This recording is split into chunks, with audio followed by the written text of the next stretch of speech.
Good morning sir. ওদের good morning আর ভালো লাগে না। তোরা যত দুষ্টামো করিস তাতে গুড মর্নিং ব্যাড মর্নিং হয়ে যায়। স্যার আজকে তা করব না স্যার। আজকে আপনি আমাদের কি শিখাবেন স্যার? আজকে আজকে তোদের কোনো পড়াশোনা না, আজকে হবে ধাঁধার ক্লাস। কি খুশি, আজকে পড়া নাই তোদেরকে কে বললো? তবে যে ধাঁধা পারবে সে হোমওয়ার্ক থেকে মুক্ত। একেবারেই রেডি স্যার। ধরুন স্যার, কি ধরবেন ধরুন স্যার। ঠিক আছে, তুই বল তো, যার মাথা আছে কিন্তু মগজ নাই, ওটা কি? একেবারেই সোজা, আমার ছোট ভাই। এই চুপ কর, তোর ছোট ভাই। সিরিয়াস একটা প্রশ্ন, উত্তর দে। না পারলে বল। না স্যার, আমি পারবো না স্যার। সবুজ, তুই বল তো, যার মাথা আছে মগজ নাই, কি হবে এটা? আর কিচ্ছু না স্যার, এটা হবে পেঁয়াজ স্যার। হ্যাঁ, তুই একেবারেই সঠিক উত্তর দিয়েছিস। এই বাবু, তুই বল তো, এটা পেঁয়াজ হবে কেন? আর পেঁয়াজ কাটলে আমারও মগজ বন্ধ হয়ে যায় স্যার। ঠিক আছে, এবার একটু কঠিন প্রশ্ন যাচ্ছি।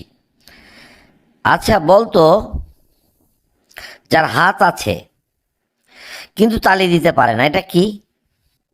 যার হাত আছে কিন্তু তালি দিতে পারে না। স্যার খুব কঠিন স্যার। হ্যাঁ, একটু কঠিন। মগজ খাটা, মগজ না খাটালে বের হবে না।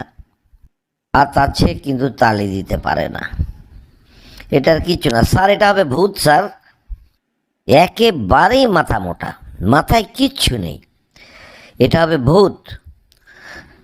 এই আবির, তুই বলতো কি হবে এটা? এটা হবে ঘড়ি স্যার। ঠিক আছে, তোর উত্তর একেবারেই সঠিক। আচ্ছা তুই বল দেখি, এটা ঘড়ি হবে কেন?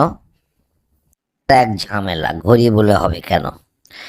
আমুন স্যার, একটু চিন্তা করতে দিন স্যার, তারপরে বলছি। বল বল, চিন্তা ভাবনা করেই বল। দেখি তুই ঝড়ে বক মেরেছিস না বুদ্ধি খাটিয়ে বলেছিস।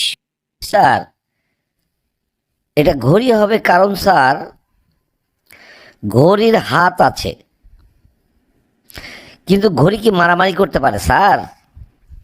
না না, ঘড়ি কখনো মারামারি করতে পারে? এই কারণেই এটা ঘড়ি হবে স্যার। স্যার, এটা যদি ঘড়ি হয় স্যার, তাহলে আমারে কেন সময় মতো উঠায় না স্যার?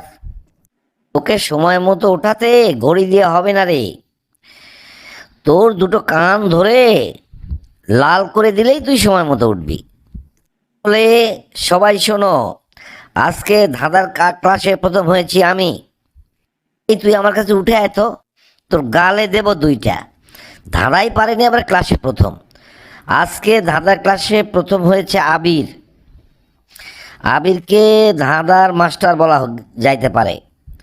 আর দ্বিতীয় হয়েছে বাবু। তাহলে আজকের মনে হয় ক্লাস ছুটি, চলো সবাই। ছুটি, গরম গরম রুটি।